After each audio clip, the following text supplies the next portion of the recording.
Hello everyone, welcome to this video. First of all, just like to wish everyone on the channel a very Merry Christmas if you celebrate, and hope that you're all having a good holiday season with family and friends, and if you don't celebrate Christmas, that you're enjoying whatever it is you do around this time of year. Now, I thought I'd just do a little video to kind of round up the latest news. I know we normally do weekly update videos, and you might say, oh, well, why has there been no weekly update videos? Well, as I said previously, I can't do a weekly update video if there's no news to share, or if there's very little news. It would result in a video of a few minutes length, which is not really particularly useful. And some weeks it would just be me saying, okay, not much has happened this week, see ya, which is also not very useful. So I figure kind of wait until there's enough news, and sometimes that will result in a video every week because there's a lot going on with TFM in particular. I think, as we know, normally takes up a lot of the videos with the latest developments. Sometimes there's not a lot going on, in which case it depends on other things, and we haven't had too many releases, but there is probably enough here to make a little video, so I thought I'd kind of discuss what's been going on. So let's start with pmdg. So as you may have seen if you follow the news sources, the 777 is finally in beta for Microsoft. No indication of a release date, but we hope potentially early next year, next few months. We do not know pricing or which variant will be released. I would imagine the 200LR and 200LR freighter initially, but yeah, we'll have to wait and see. But promising signs that it's in beta. I should mention there was some rumors as well about the 737 MAX, mainly because one of the PMDG members, or a known member of the tech team, was seen flying a MAX on Volanta, which is a tracking software. So some people thought that maybe that was a sign that the MAX is potentially more imminent than we think. Again, yeah, we don't know on that. PMDG historically don't tend to give much in the way of release dates until they are closer to the actual date itself. And if their EFB is anything to go by, that was probably a good idea, because it seems like that thing took forever. The EFB was released. I don't know if I made a video about this, but essentially, again, it could have put this in a weekly update, but it's really not particularly relevant because we can't do anything with it. Yeah, by all accounts, it's a useful EFB. It has SimBrief integration. You can now use it to load fuel and payload. You can view charts on it, all the usual stuff you'd expect from an EFB. But yeah, no use to us. TFM does not have access to it. So luckily, the fuel and payload methodology and FS actions is still there, so nothing changes for us. But obviously something that would be nice in the future, but it's very much down to PMDG and of course TFM. Right, let's talk a little bit about First Officer and FSUIPC, because there's a bit of a story here. So a few days ago, First Officer released an incremental update, and then recently he released First Officer version 5.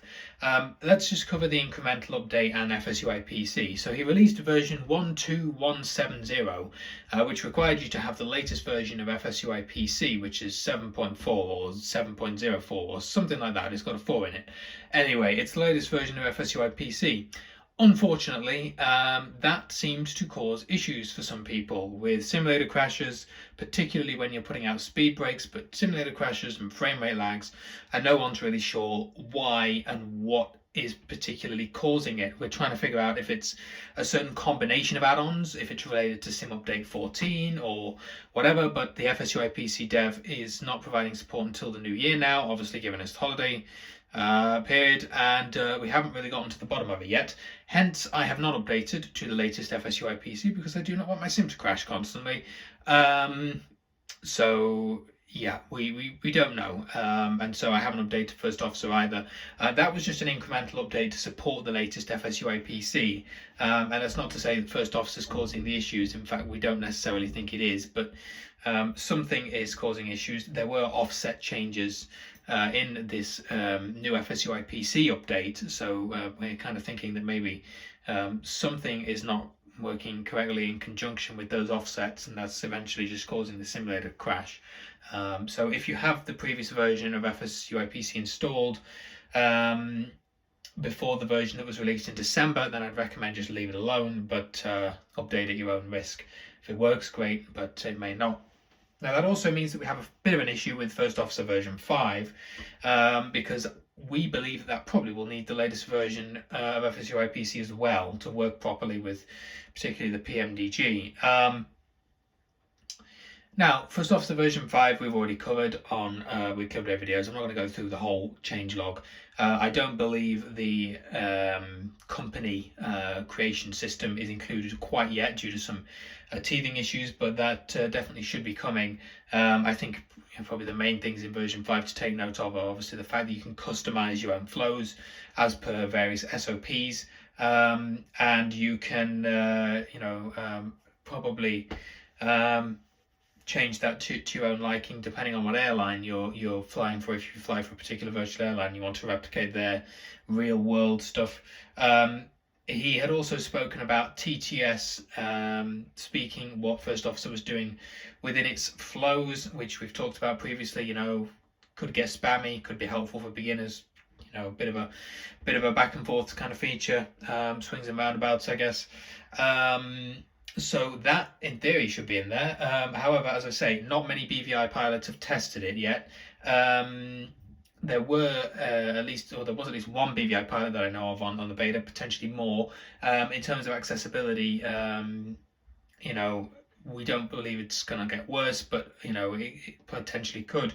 As I say, until the FSUIPC issues are properly resolved, understandably, people are hesitant to update to something that may cause more issues than it's worth, really, because there's no features that I would say are groundbreaking in First Officer version 5, but it is a nice update for realism, as I say, particularly if you want to go really deep into the flows. But yeah, so not too much information for you as of yet. If you have tried it, do feel free to comment and let me know how you found it. So that takes us on to FTSim. I thought I'd just point out that FTSim did update their 737 packs to version 1.10. They've changed some of the buzzsaw and pitch sounds. They've changed some of the whine sounds at low end engine percentages. Not a massive fan of the update, to be honest with you. They really muffled the buzzsaw to a significant degree, whereas I think in previous versions it's been a little bit louder and a little bit more noticeable. So not a massive fan of it, but feel free to give it a try. So then we should go on to TFM. As I mentioned, there's not been much TFM action. Andy has been involved in another paid project. And, we always have to emphasize that TFM is a free project. And so we cannot expect Andy or Jason to put significant time into it. We shouldn't be expecting that. And whatever we get is really a bonus, since it's a freeware project. It's freeware, it's open source, as we've always said. So if you want to go and do things with it, you can. If you want to volunteer, you can, because it's a freeware project. So regardless of your opinions on that and kind of the sustainability, that's the facts. And so not too much has been happening due to Andy's focus on other projects. We have some information on the timescales. So Andy had mentioned that he has TFM features backed up for the next 5 to 10 years. So that is, I guess, something to note. The discussion of supporting other aircraft. Obviously got to finish the 777, the 74. Hopefully got to support the 777 in Microsoft, which hopefully won't be too tricky in terms of getting what we already have in there. 737 MAX, hopefully we'll have support again. It depends how much pmdg change around when they release that, but ideally, if it's pretty similar to the 73NG, which it will be system wise, it's offset wise and things like that really matters, then it kind of depends how much work it'll take.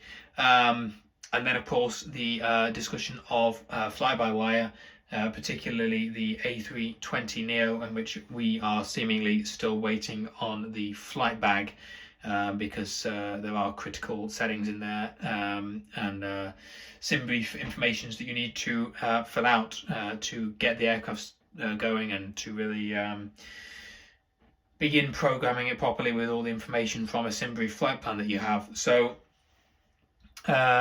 yes, we are waiting on fly-by-wire with that, and so all of that combined likely will span the next 5 to 10 years. That's what Andy had said.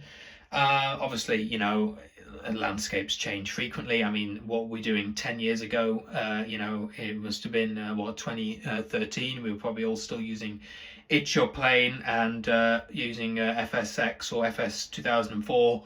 So you know, it's very difficult to predict 10 years into the future, and you never know, new things come along all the time, and that goes for TFM and as much as it goes for simulators and various other companies. So I think, you know, it's always difficult, but just to give you an idea, that's what's been said. You remain able to, you can still build TFM from source, which is using, I believe, the latest FSUI PC DLL. And so you can always do that if you want to kind of look at the latest and greatest. You know, the release versions obviously remain stable, but yes, no particular news from TFM. So that is that. And in terms of you know, events, yeah, it's been fun. We had a great New York event the other day. We've had some BVI events going to Rovaniemi in Lapland, along with some other VATSIM events that have taken place in December across the ditch, in Australia and New Zealand and associated territories, and Flying Sea Santa, in which we all went to Kiruna in Sweden, and yeah, so some good events. And apart from that, I will hopefully see you soon, and with some more maybe exciting news if anything particular happens.